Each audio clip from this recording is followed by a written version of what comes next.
এই যে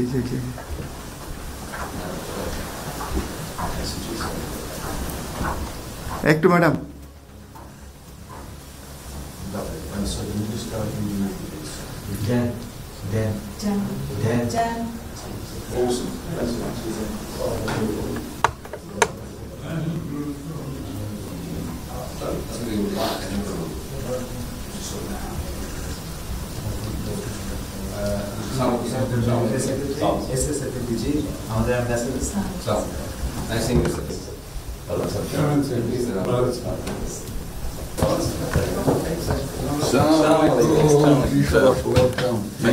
কেমন আছেন?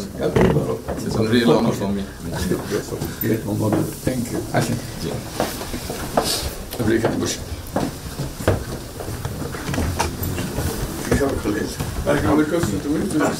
সাহেবের সাথে পরিচয় আছে অবশ্যই। মিস্টার হুমায়ুন।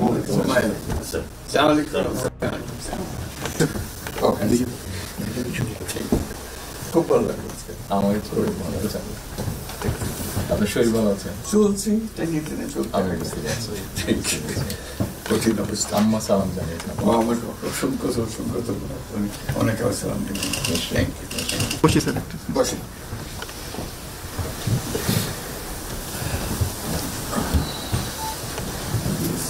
আবহাওয়াটা খুব ভালো। আজকে আবহাওয়াটা খুবই ভালো। এই কদিন আমরা আছি। লন্ডনে এরকম একটা না এরকম পাওয়া দুপুর নাগাদ বোধ আরেকটু গরম হবে, টেম্পারেচার আরেকটু বাড়বে। খুবই এনজয় করতাম। সামনে পার্ক, হাঁটার জন্য সুবিধা। হাঁটতে গিয়েছিলেন? গেলাম। জিনিস খুব ভালো, এখানে হাঁটার অনেক জায়গা, হাঁটার মানে আমি আমার এলাকাতে বগুড়াতে একটা জায়গা বানিয়েছি, রোডস এর একটা জায়গা ছিল ছোট। জি, আমি একদিন ভদ্রলোককে ডাকলাম, ওখানে যে হেড ছিল। আমি ফলপ্রসূ আলোচনার জন্য ধন্যবাদ জানান। আপনাদের সবাইকে ধন্যবাদ। আমরা 7টা কোশ্চেন নিব। আপনারা কোশ্চেনগুলো করবেন হচ্ছে আমাদের national security adviser doctor Khalilur Rahman এবং বিএনপির স্ট্যান্ডিং কমিটির মেম্বার আমির খসরু মাহমুদ চৌধুরী। প্লিজ। আমার একটা প্রশ্ন, জুলাই সনদ নিয়ে কথা হয়েছে কি আজকের বৈঠকে?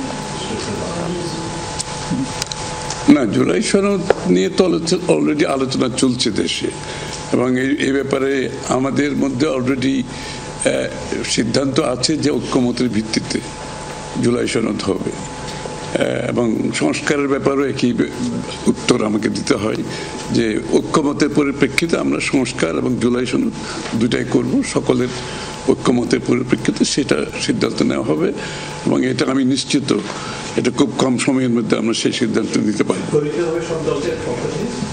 প্লিজ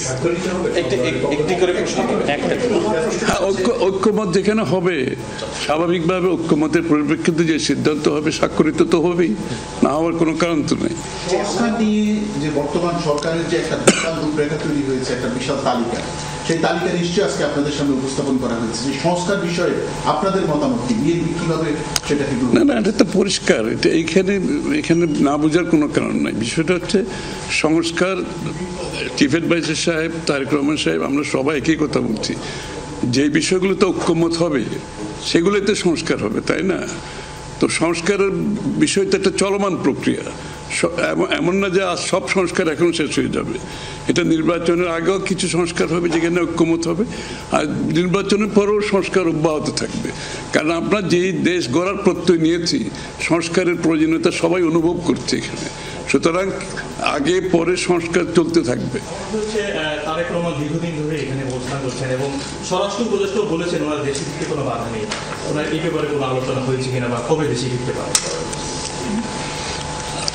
এই ব্যাপারে আলোচনার কোনো প্রয়োজনীয়তা আছে বলে আমরা মনে করি না। তারেক রহমান সাহেব যখন ইচ্ছা উনি দেশে ফিরে যেতে পারবেন, সুতরাং এটা সিদ্ধান্ত উনি নেবেন সময় মতো।